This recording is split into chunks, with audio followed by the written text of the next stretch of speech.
Hello, thank you for joining us on CoreTV News at 4. I am Frank Omalape. President Muhammadu Buhari has ordered the Ministry of Aviation to begin the process of taking over the management of Nigeria's airspace. He handed down the directive at the presidential villa in Abuja after receiving briefings from the ministry's permanent secretary. The permanent secretary told House correspondents that the president wants the ministry to also come up with plans to bring back national carrier back.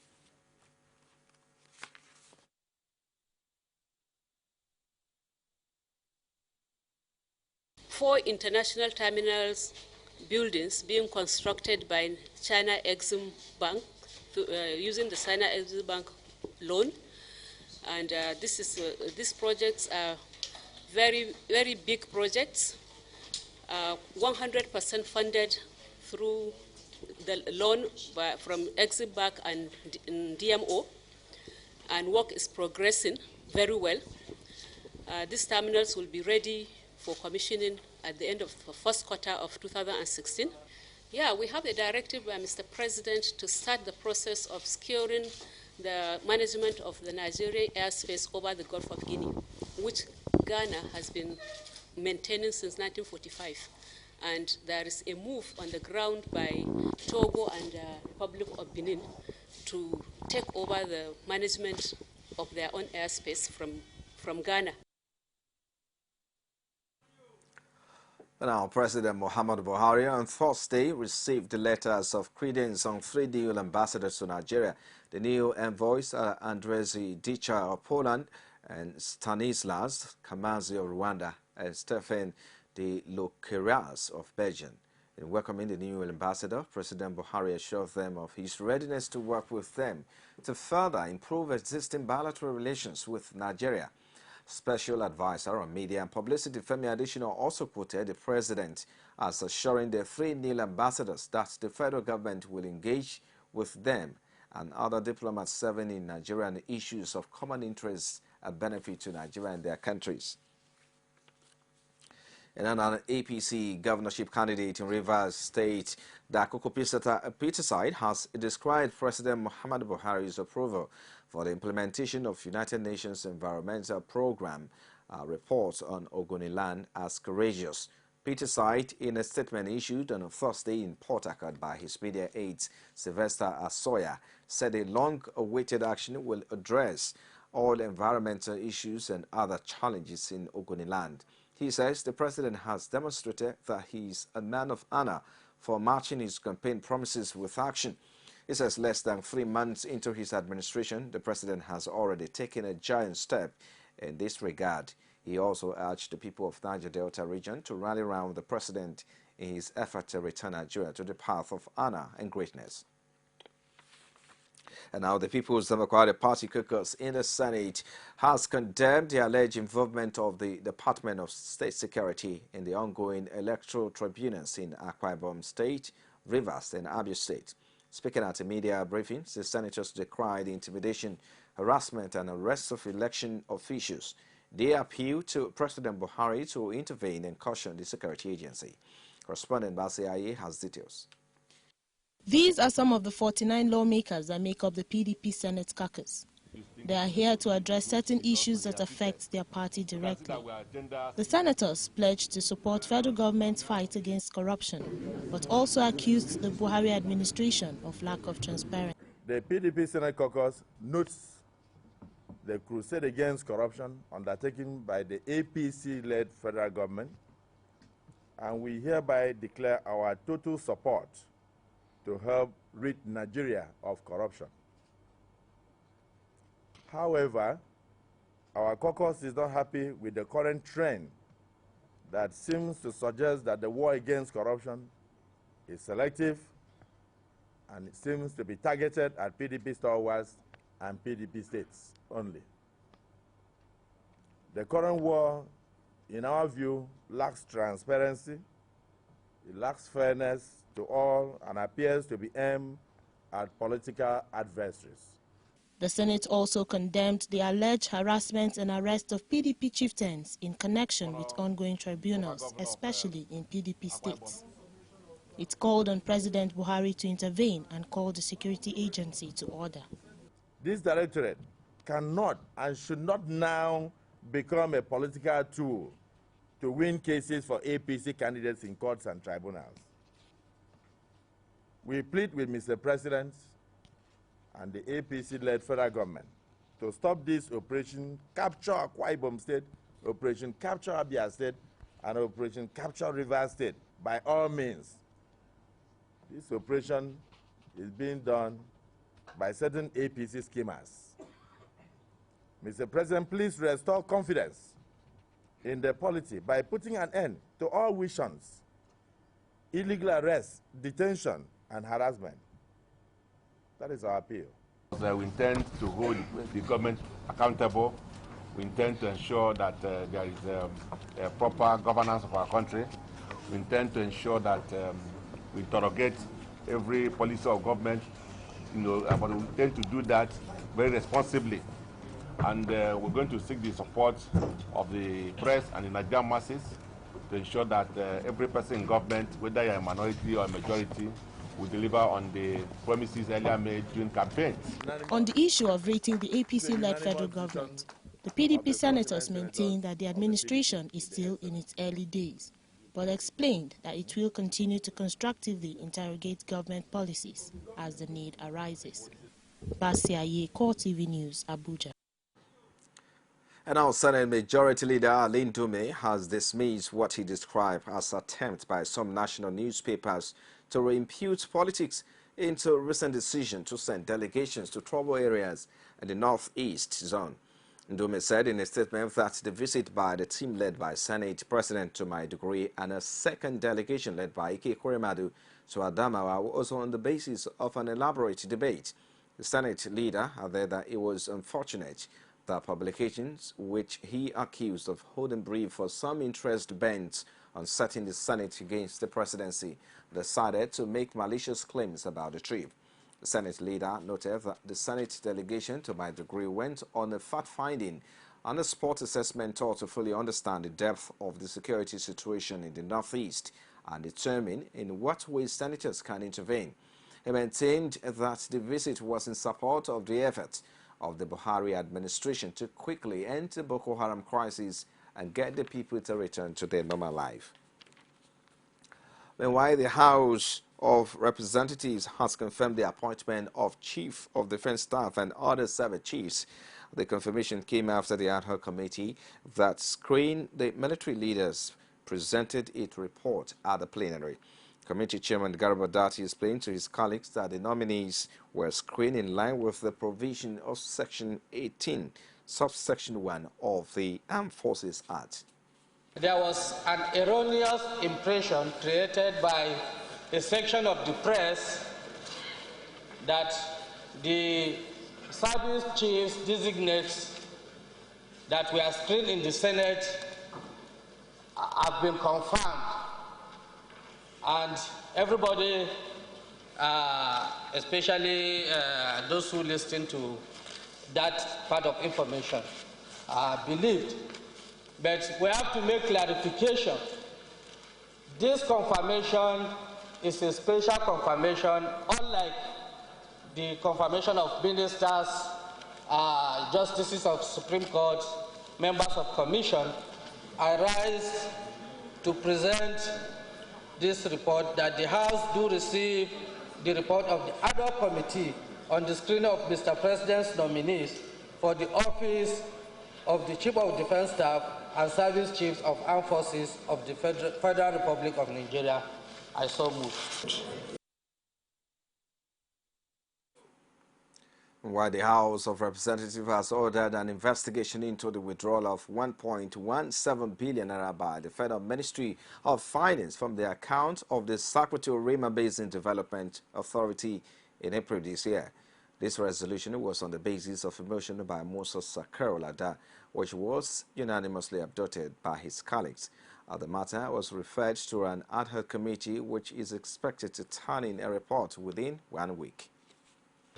Honorable colleagues, the federal lawmaker from Sokoto State had in his motion claimed that the money was withdrawn from the account of the government agency within 1 month.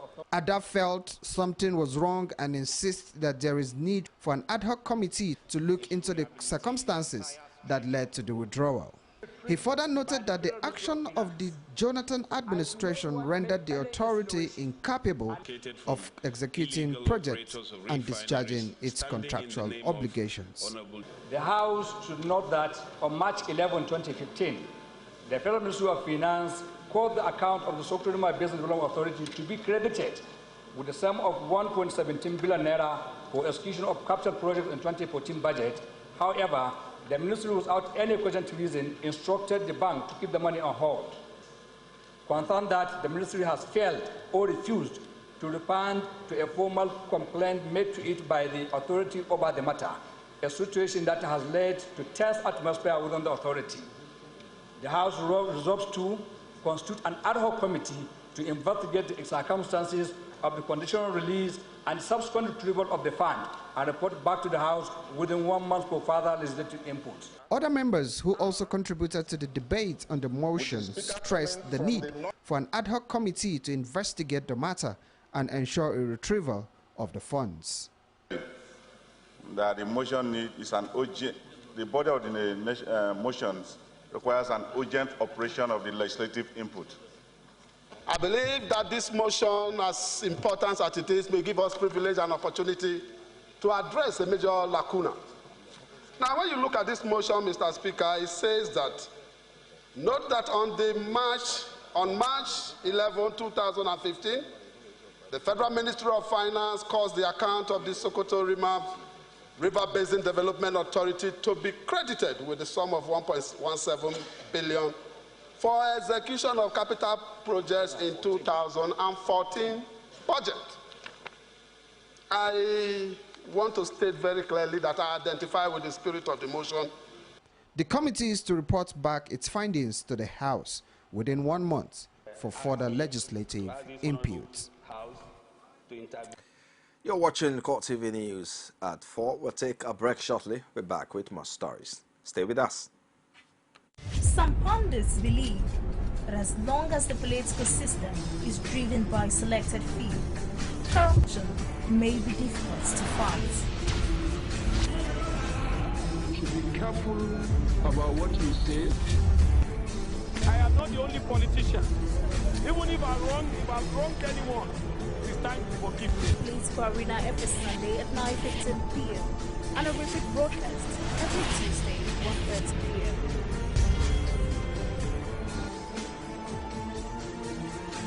This is the CoreTV News at 4 live from our Lagos studios. All our top stories can be found on our social media platforms, facebook.com/CoreTV News. You can also follow at CoreTV News NG. For live streaming, subscribe to our YouTube channel, youtube.com/CoreTV, leave your space, the news. And our Nigeria Labour Congress is prepared to stage a one-day symbolic protest across the country to demand for a speedy conclusion of all corruption cases involving prominent politicians. NLC President Ayuba Waba disclosed this at a National Executive Council meeting in Abuja.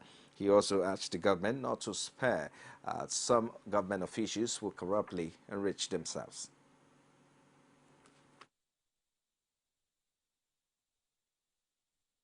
Not to resent on the issue of prosecuting all cases of corruption, that is symbolic national one-day protest, will be staged as states and at the national level to ensure that all those cases of corruption must be driven to their conclusive end, and that those funds must be recovered and put into our national treasury to drive the process of development.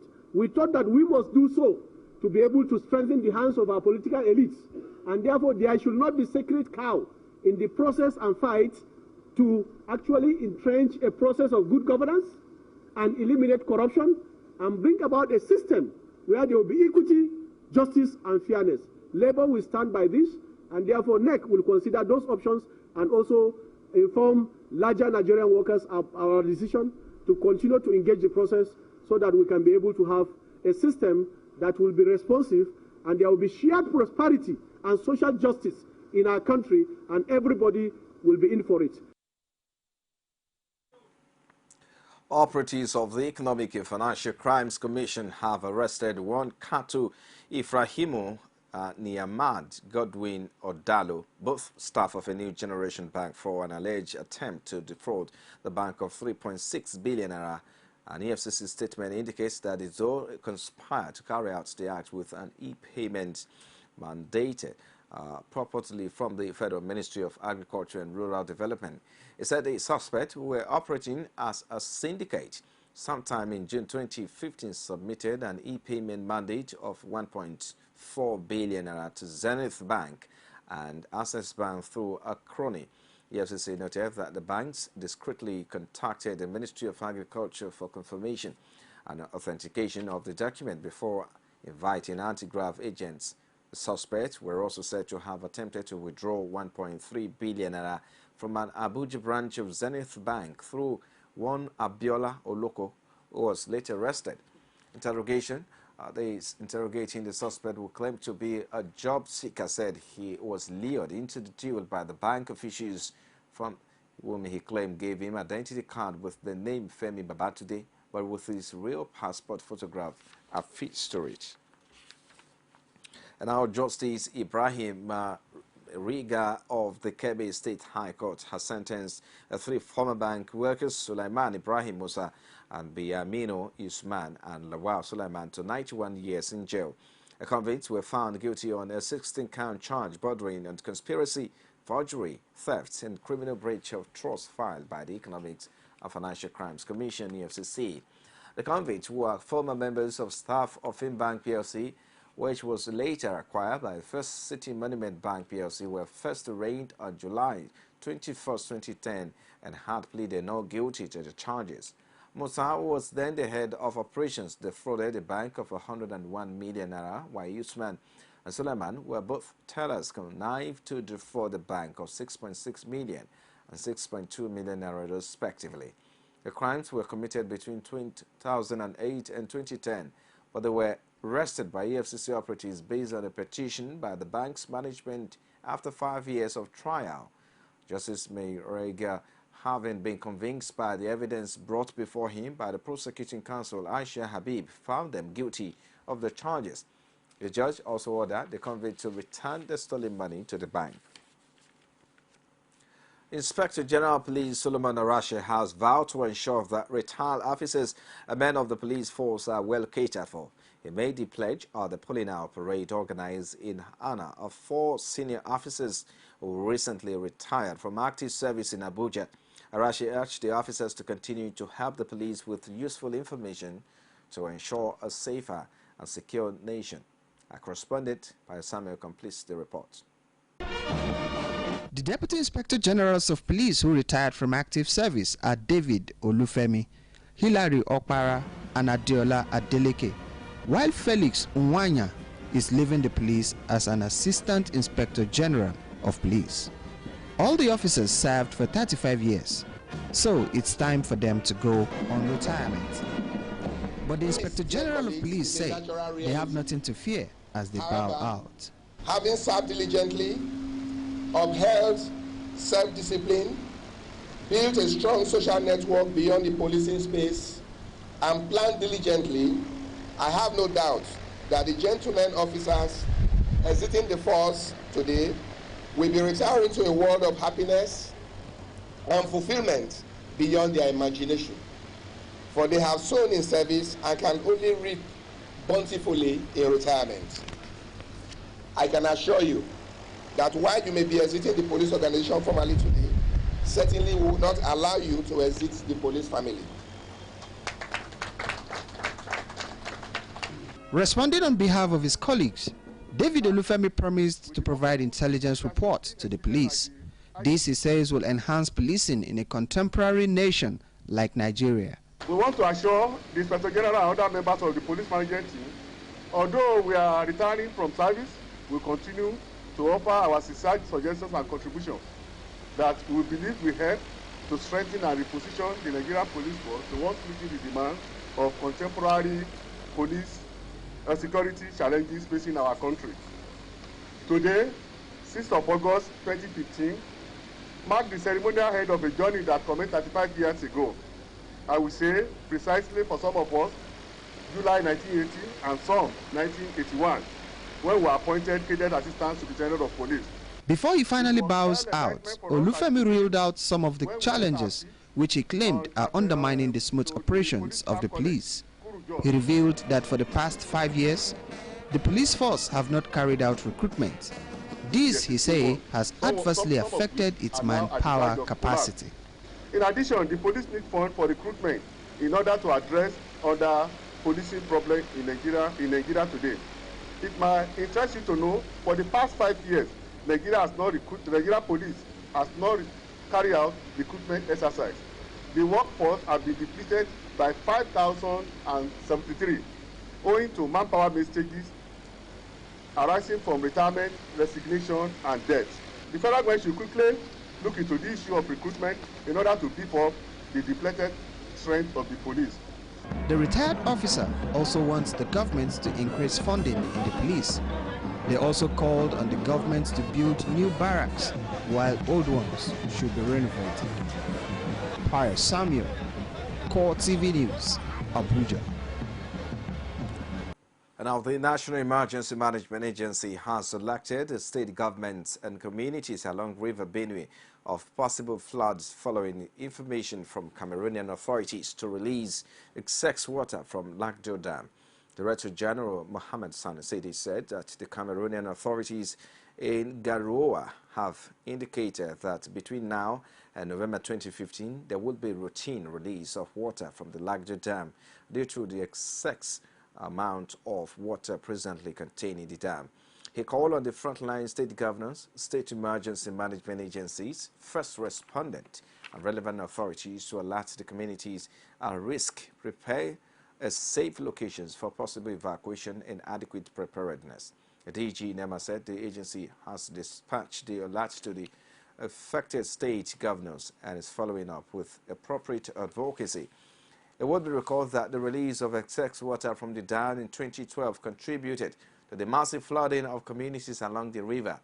Consequently, in 2013, the two countries reached an agreement that Cameroon was to give early warning to enable Nigeria put in place proactive measures to prevent destruction of lives and properties. And now the petition seeking for the impeachment of Osun State Governor Alpha Aregbesola has been dismissed by the State House of Assembly following the recommendation of the 7-man committee set up to investigate the petition. This is just as the committee recommended that the State Judicial Service Commission should take a disciplinary action against the petitioner, Justice Folahomi Oloyede, a serving judge in the State High Court. Correspondent Rashid tells us more.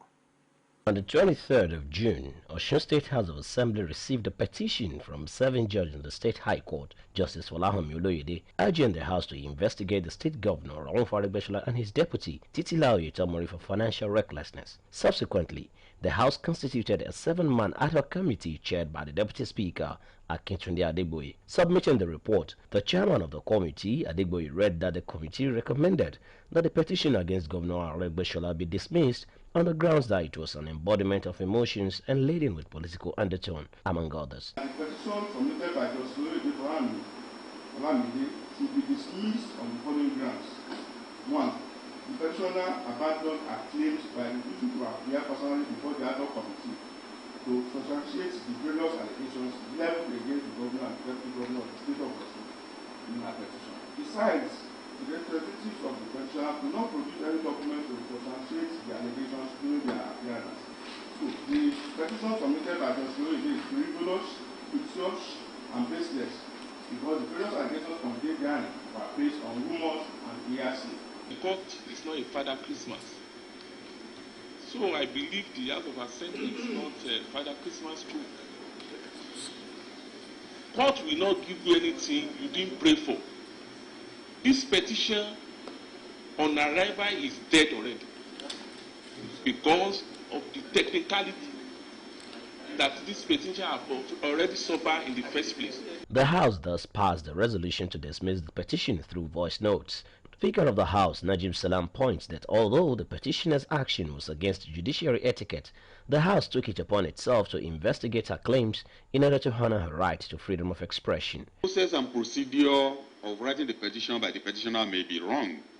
It goes against the etiquette of the judiciary. But in a way, I don't want to gag our own freedom of expression as a citizen of this country. And that is why I'll allow it.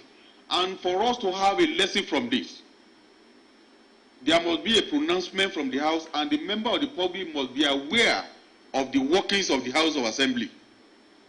It has never happened in the history of this country, apart from being a judge, that an individual from outside will write the House to impeach the governor or the president of this country. As the committee exonerates Aregbesola, Osun State citizens now await what becomes of the petitioner, Justice Folahomi Oloyede. Rashid, CoreTV News, Oshogbo. And now a state government task force has sealed up some houses in the popular Faji estate in Ado-Ekiti following a face-off that has pitched the residents of the state against the State Housing Corporation. Some of the residents accuse the State Housing Corporation of selective sealing of resident houses. Here again is Rashid's report.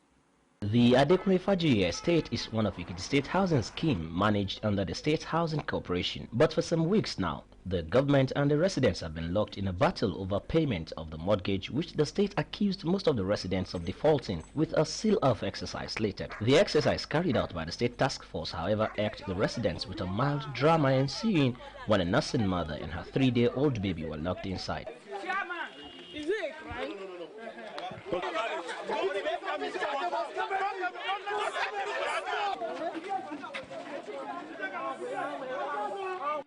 There is a law. We take this house on mortgage. We want that mortgage to continue. It is either the mortgage or we don't pay. I'm a student. I will seek solidarity. I'm a good citizen of Nigeria. I will not take that from anybody.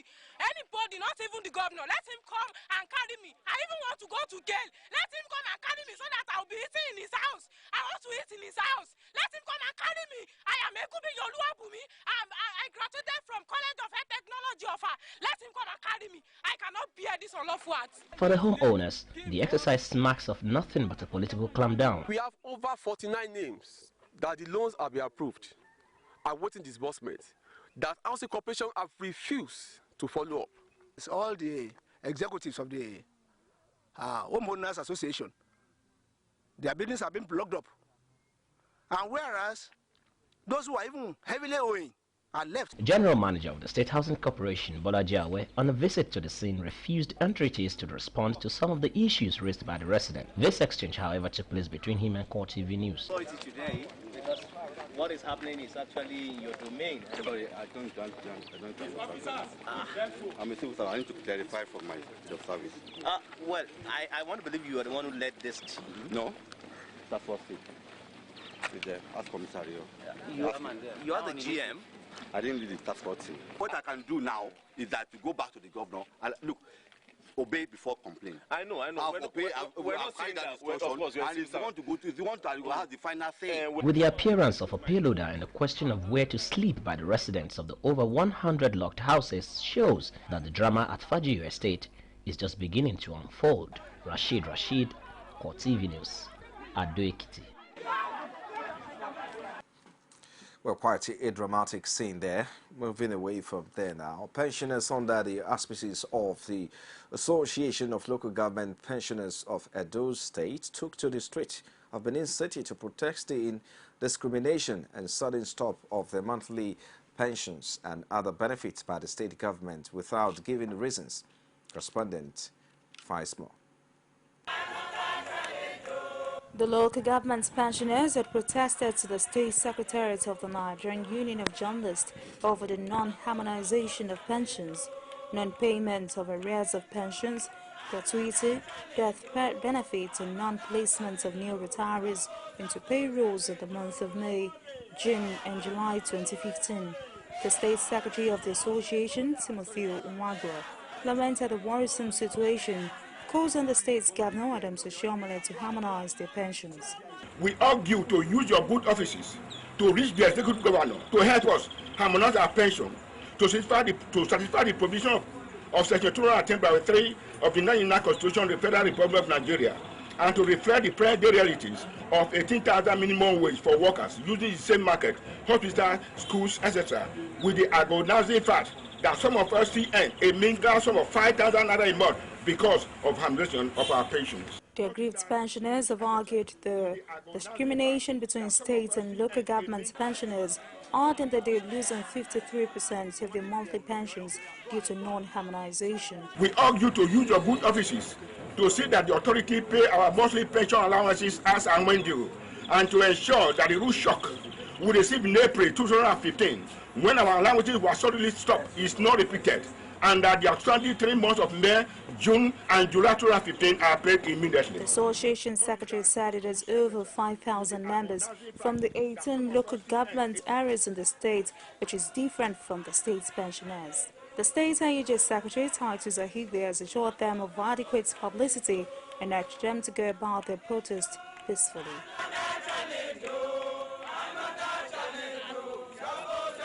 We're from there now to Kaduna State, where the state government has announced plans to commence the implementation of the Treasury's single account framework by September 1, 2015.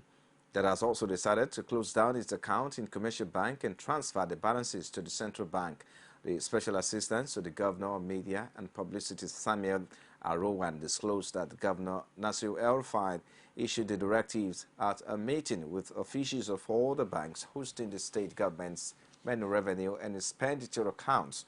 Representatives of the banks were said to have assured the governor that they will close the accounts and remit the balances to the state governor within 5 working days. You're still watching the CoreTV News Hour. We'll take another break. We'll be back shortly. Do join us again. You can now watch CoreTV News live from anywhere in the world on our website, www.coretvnews.com. Click on Live TV on our website and watch us live. And welcome to CoreTV Primetime Days. To follow us on Twitter, click on Twitter icon on our website. On Facebook, click on the Facebook and YouTube to see all our previous news production. You can also watch us live on YouTube. Click CoreTV, leave a space, then news. CoreTV News, a 24-hour news station. Glad to have you back now. Outside Nigeria, Australian Prime Minister Tony Abbott has said the baffling mystery of flight MH370 is closer to being solved after Malaysian announced that a fragment found in Reunion was part of the missing plane.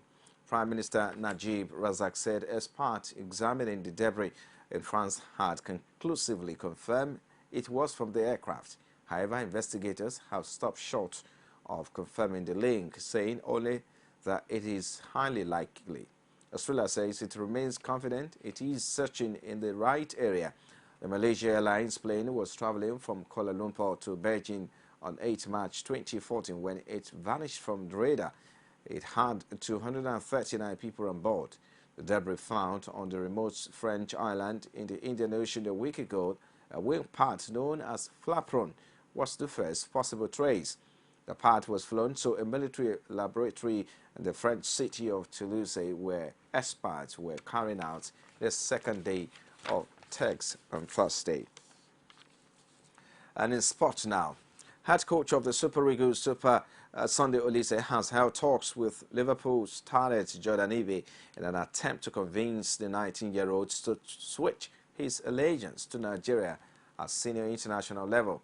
Ibe has represented England at under 18, 19 and 20 levels and was recently promoted to Gareth Southgate under 21, but is still eligible to play for Nigeria at the highest level because of his Nigerian roots. Olise was at Melwood this week with a highly powered Nigerian delegation to further push home his point by the Football Association.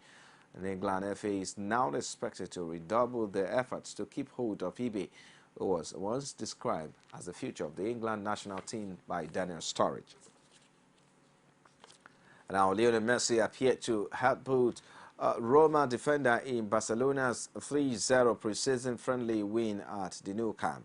The Argentina forward 28 was booked for the incident, in which he also grabbed the throat of France international Mapuyang Bia. Messi has never been sent off for Barcelona, but seems to retaliate as the two players went head-to-head. He went on to score as the Catalan club continued their preparations for the La Liga title defense. They start the season against the Atletico Bilbao on 23rd August. And our Chelsea manager Jose Mourinho is happy with his side's preparations ahead of Saturday's Premier League opener, despite the champions losing 1-0 to Fiorentina in the final friendly on Wednesday night. Gonzalo Rodriguez scored the only goal in the 35th minute, sealing the win for the Italian side. Chelsea will start their Premier League title defense at home against Swansea City, won 2 of the 4 pre-season friendlies, both on penalties, and also lost the Community Shield match against London rivals Arsenal. And that's it with sport and, of course, CoreTV News Hour. Thank you for watching. I am Frank Omalape. I'll see you again.